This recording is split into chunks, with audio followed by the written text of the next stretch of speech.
most respectable and honored fellow citizens, most respectable and honored friends of our country, India.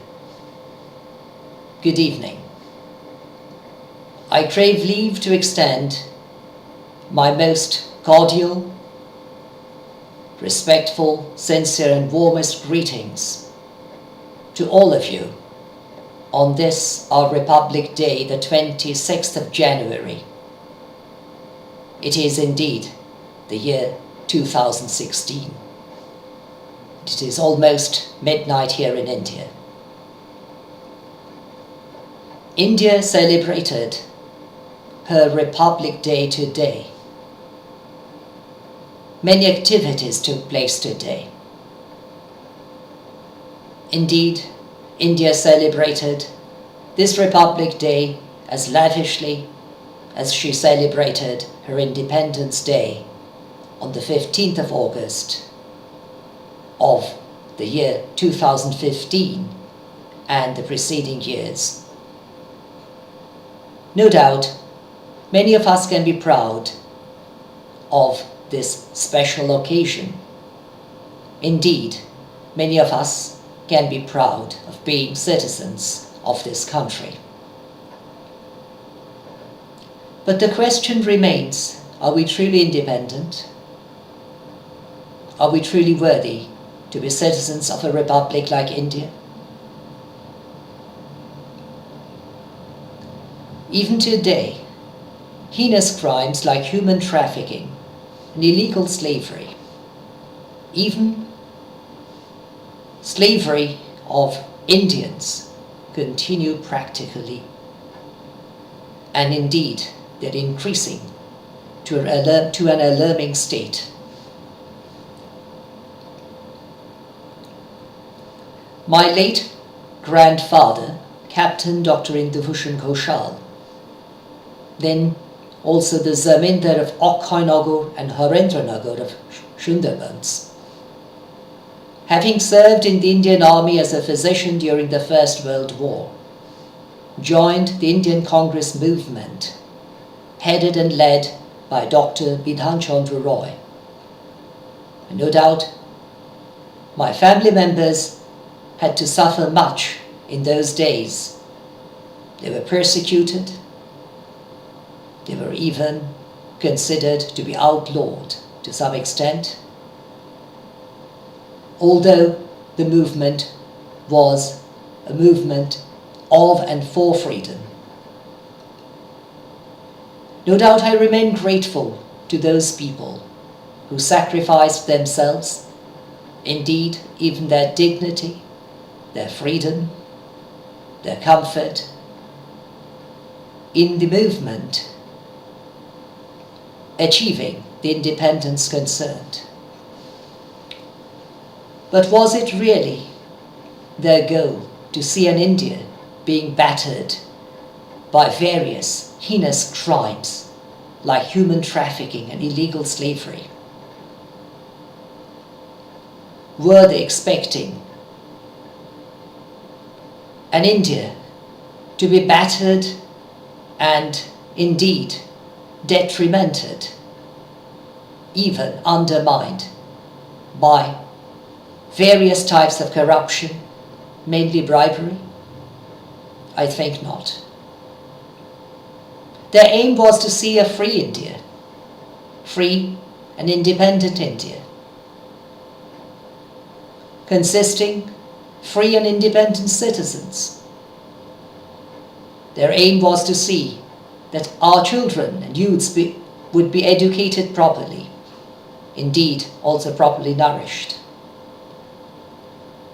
Their hope was that we, the younger generation, would stand by and along with the elderly people, the elderly generation of our country.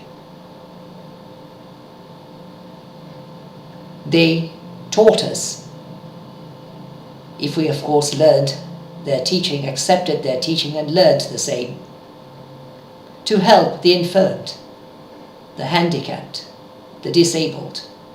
But are we doing so? Or are we so indifferent about others?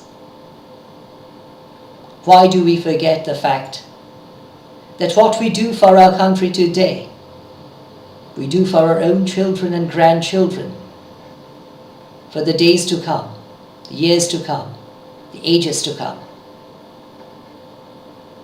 Why do we not stand up for those who cannot stand up on their own? Why do we not speak out for those who cannot speak out on their own or are often too frightened to do so? Why do we not speak up when we see injustice being done?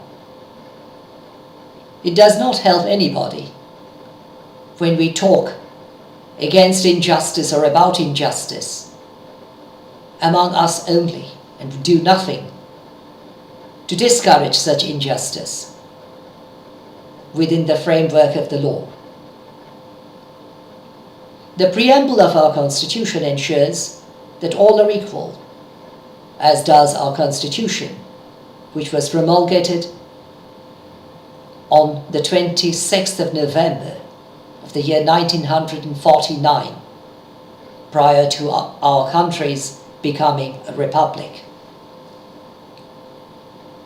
If I'm not wrong, the word republic, the noun republic, is derived from two Latin words, res, which means a thing, and republicus, which means, I beg your pardon, I mean publicus, which means public, a thing that belongs to the public as a whole. Indeed, India is not a regi. It is not a thing of a monarch, at least as far as our Constitution is concerned.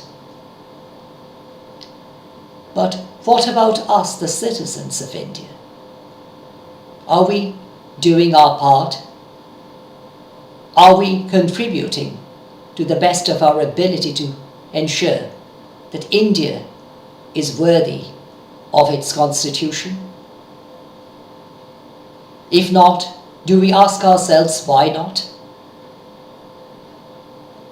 Many of us are very able people.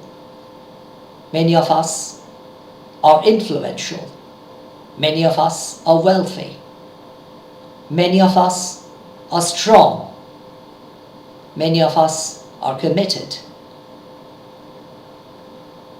But our contribution is unfortunately far too little considering the needs of this country. We cannot simply sit back and think that things are going to happen on their own.